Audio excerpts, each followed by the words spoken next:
tiba-tiba dia mengatakan budak? Bukankah Nabi Muhammad ketika mengajarkan Islam dia hapus itu budak? Dalam konvensi Jenewa juga sudah dihapuskan itu perbudakan 1886. Ketika kita merdeka dalam konstitusi disebutkan juga tentang penghapusan penjajahan di atas dunia ini. Kenapa sampai dibiarkan? Apakah di Muhammadiyah ini tidak ada satu standar penulisan skripsi tentang etik dan moral untuk tidak mengangkat judul-judul yang bersinggungan dengan sara rasisme? Apa mau itu Muhammadiyah dicap bahwa rasisme dan sara mengatakan suatu suku lain bahwa suatu budak? Apakah dalam penelitian itu atau dalam lontara-lontara di Sulawesi Selatan ini ada yang mengatakan bahwa suku Tolaki itu adalah budak dari Sulawesi Selatan atau Bugis? Apakah ada?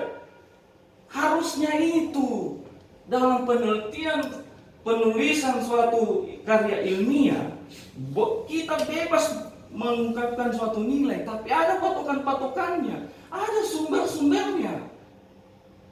Apakah 12 orang itu 9 tamatan SD, 1 sarjana, 2 SMA, 1 kampung, 1 dusun sumbernya, lantas bisa menghasilkan suatu kesimpulan untuk satu suku dari 8 kabupaten? Apakah bisa? Apakah kualitas yang diwawancarai itu harusnya diwawancarai itu adalah tokoh-tokoh Tolaki? Ideologi Tolaki itu apa? Harusnya dia wawancarai itu tokoh-tokoh orang Bugis.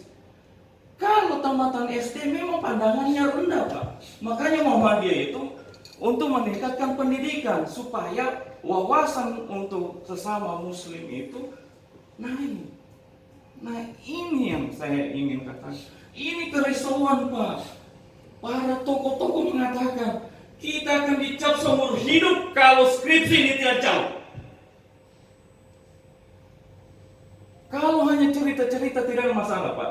Tapi ini tulisan akan dijadikan rujukan ilmiah setiap orang menulis bahwa Tolaki itu adalah budak.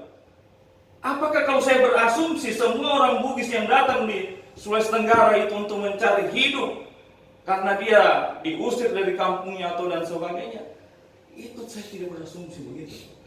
Prinsip Tolaki ada hak mengenai tanah, Pak. Itu namanya hak potiso. Itu penunjukan tanah kepada orang pendatang untuk berkebun dan bertinggal situ. Itu hak adat kami yang kita berikan kepada orang-orang pendatang.